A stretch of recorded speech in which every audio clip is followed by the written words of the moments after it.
If you're an OnlyFans creator, then this video is for you. Growing your OnlyFans page as a creator is getting progressively harder with every single day because there are more and more creators with more and more amazing ideas that make the marketplace more competitive. And with each new creator that brings a new idea to the market, you have to get smarter to stay ahead. And here at TDM, we've worked with over 1,000 creators, so we've definitely learned a thing or two about what works. And stick around to the end because tip number 5 might blow your mind. The first of my 5 key points is to refine your branding, content, and platform selection. Now this might sound like something that you've heard a lot before because every agency throws around the terms of branding and niche, but very few get it right. The art of good branding is simply to be rememberable. So if we take creators like Jellybean, if we take creators like Bonnie Blue, the biggest difference between them and you is that everybody knows who they are because when you say the name, their content springs to mind. This is an example of incredible branding and something that we should all strive towards. Now you can pick out whatever branding you like, and I often think it's important to tap into your personal life, okay? What hobbies and interests do you have?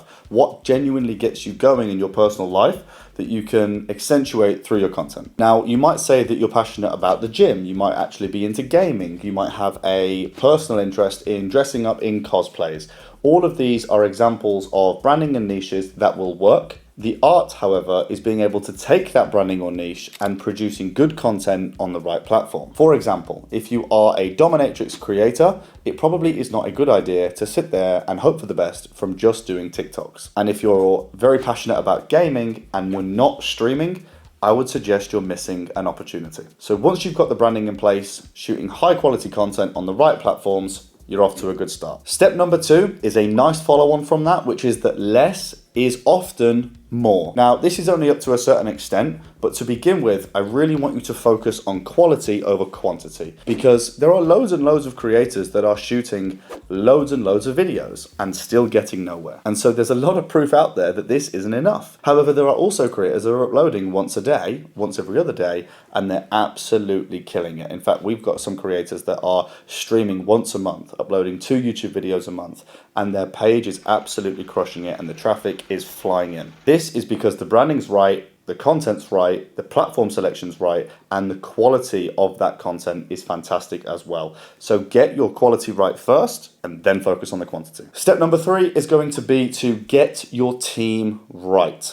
Now there's 2 ways you can do this.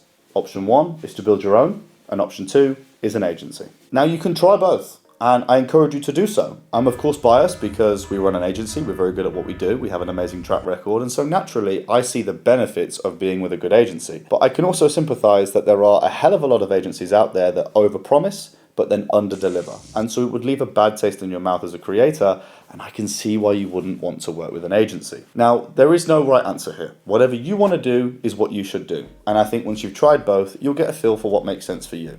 If you're the kind of creator that thrives on authenticity, you like the idea of it being your own and building a relationship with your audience, etc., actually just having a couple of team members to clear up some of the admin so that you can do that is the right play. But if you're a creator that just wants to make as much money as possible, then not having an agency is potentially a big mistake. Think of all those guys throughout the night, think of all those additional platforms that could be run, all those additional accounts, all those ideas, the support with your content that you're potentially missing out on. If you're somebody who wants to maximize earnings, then having an agency on side is always the play because a team will always outperform an individual. Step number 4 is to collaborate within your niche. Now, I'm not saying that collabs are a good or bad thing because I'm in 2 minds. I see a lot of creators doing a hell of a lot of collabs that really hold them back because if you just think that more collabs is better, that is wrong. The creator space in the USA is the perfect example of this. Most creators are just collaborating with as many people as they possibly can, but if there's a creator that's within your niche and you guys can shoot content together on brand,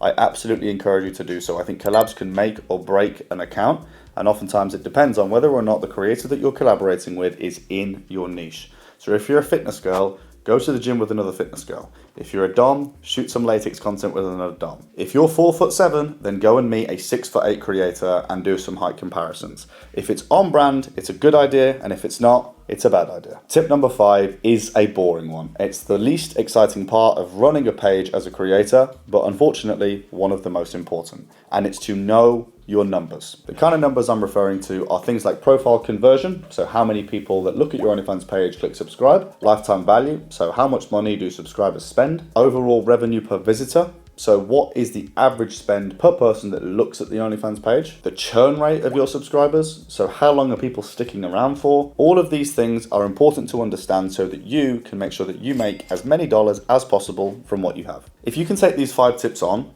I honestly believe that most creators can at least double their earnings here. And for any creator that has stuck around until the end of this video, TDM are actually going to be offering a free audit for you. This is not an obligation to work with us. You do not have to be working with TDM to take advantage. Head to tdmbusiness.com/free audit and we'll tell you exactly what the next step should look like for you as an OnlyFans creator.